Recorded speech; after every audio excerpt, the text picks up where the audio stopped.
és úgy készül, hogy összemozzuk a húst, és borsikafűvel. Ez a mécs igazából, ezt elvettem hozzátenni. Borsikafű, csombord, más néven csombord, fekete bors és szodabikarbonát azért kell, mivel a kenyérbe is raknak élesztőt, hogy egy kicsit összeálljon a hús.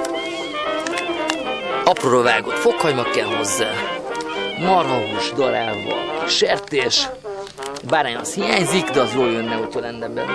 Tehát ilyen 30%-os arányban az igazi.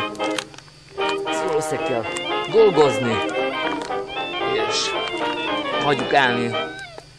Ha ráérnénk, mi is hagynánk egy napot állni, de mivel nagyon éhesek vagyunk, gondolom ebből kb. Fél órát kibírjuk. Ér lenne ott cuccot. Egy fél óra alatt mi már tűzre rakjuk és megsütjük. Tehát ilyen hosszúkás alakokra, ilyen hosszúkás alakok, hát ilyen henger alakú golyókat csinálunk belőle. Henger alakú, így van, mint a csavapcsicsa.